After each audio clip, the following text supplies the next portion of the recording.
लेकिन एक ही गुजारिश करता हूं मैं कभी जिंदगी में किसी के लिए वोट मांगने ना अपने लिए ना किसी पराये के लिए आऊंगा। जब वोट देने जाएं, जब सरकार को चुनने जाएं, कौन सी पार्टी अच्छी है कौन सी पार्टी बुरी है मुझे इसमें कोई इंटरेस्ट नहीं।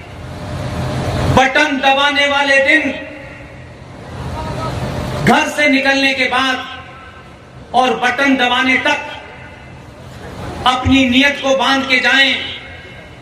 आसपास क्या हो रहा है उसको कुछ न देखें, सिर्फ ये देखें कि मैं सनातनी हूं, मैं सड़क बनाने के लिए 2 रुपए किलो चावल और 1 महीने का बिजली का बिल माफ करने के लिए वोट देने नहीं जा रहा, मैं राष्ट्र बनाने के लिए वोट देने जा रहा। ये सोच के घर से निकले। आपकी जाति जो कुछ है वोट दबाने तक सिर्फ अपने आप को सनातनी समझें। इतना भी समझ लेंगे तो 2014 और 2019 1000 साल तक पैदा होते रहेंगे। आपके कत्ल का पूरा इंतजाम किया है, सोते रहिए, सिर्फ टीवी सीरियल देखिए, कथा करिए, भजन सुनिए, भगवान राम की कथा सुनिए। माता सीता ने कहा कि भगवान राम के पैर में कैसे छाले निकल गए, ऐसे लग रहा था कथा सुनाने वाला देख क्या रहा है। वही बातें इमोशनल, वही भावुक बातें करिए, लेकिन उसी कथा में करते करते मौला भी पैदा हो जाता है और अली भी पैदा हो जाता है। आप रहिए, इसी में लगे रहिए। आपके कत्ल का इंतजाम कर दिया लोगों ने, आप बोलना नहीं चाहते।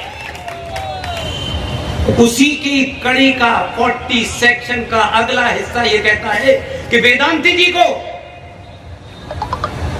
जो टैक्स देते हैं, इस संविधान पे यकीन रखते हैं, कानून मानते हैं, वेदांती जी को यह संवैधानिक अधिकार नहीं है कि वो हाई कोर्ट जाएं और कहें कि महाराज मीलॉर्ड मेरी जमीन ले ली है। हाई कोर्ट वो एप्लीकेशन एंटरटेन नहीं कर सकता। आपको अपनी जमीन की फरियाद करने के लिए वक्फ ट्राइब्यूनल बोर्ड में जाना है।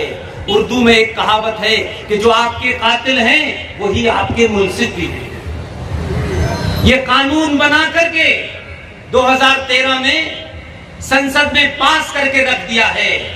किसी ने बताया था आपको आज तक?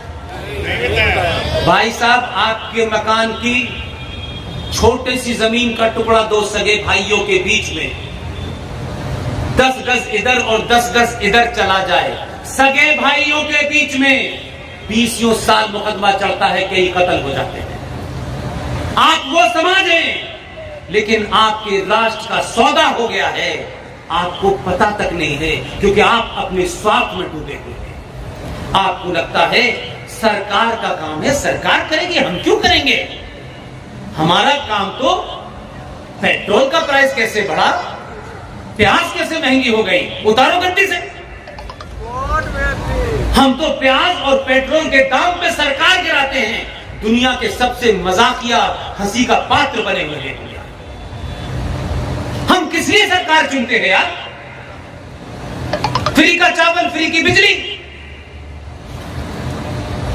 जब स्वार्थ में डूब जाते हैं, कायर और कमजोर और लालची समाज हो जाता है, तो सत्ताएं आपके कफन दफन का इंतजाम कर देती हैं और चली जाती हैं। बाद में जब आपको पता चलता है तो आप कहते हैं ऐसा कैसे हो गया?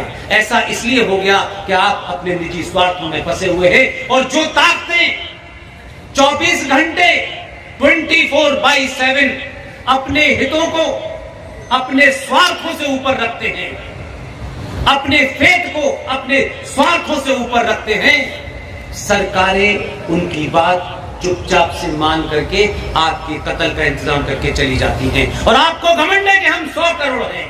ये 100 करोड़ की भीड़ होने से कोई फायदा नहीं है। अगर इसमें 100 शेर भी पैदा हो जाते तो ये दिन नहीं आता। आप शेर नहीं चुनते, आप शेरों को हीरो नहीं बनाते, शेरों को ताकत नहीं देते। और अगर कोई आपके बीच में शेर बनने भी आ जाए तो आप उससे इतनी जल्दी जल्दी हिसाब मांगते हो। अच्छा, मंदिर बना दिया, अच्छा 370 हट गई, अच्छा आप पाकिस्तान को कब खत्म कर रहे हैं? अब हिंदू राष्ट्र कब बना रहे हैं? ऐसे लग रहा है चॉकलेट की दुकान पे जलेबी बन रही है क्या? राष्ट्र देश बहुत बड़ी चीज होती है, दुनिया के बड़े सारे मामला उसमें इन्वॉल्व होते हैं। आपको, क्योंकि आप अंतर्राष्ट्रीय मीडिया नहीं पढ़ते, इसलिए आपको पता ही नहीं है। 370 भारत में हटा था, आपको अपना निजी मामला लगता था, इसलिए आपको लगा 370 हट गया। ये तो हमारा संविधान है। 370 पर ग्रेट ब्रिटेन में होने वाला चुनाव लड़ा गया, यह आपको नहीं पता। वहां लेबर पार्टी है, एक कंजर्वेटिव पार्टी।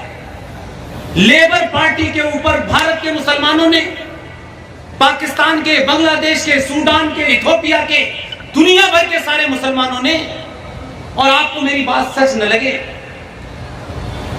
और आप मुझे झूठा साबित करने पर अगर खुश होते हो तो मैं ये आपको खुशी का मौका नहीं दूंगा। जाके ढूंढे।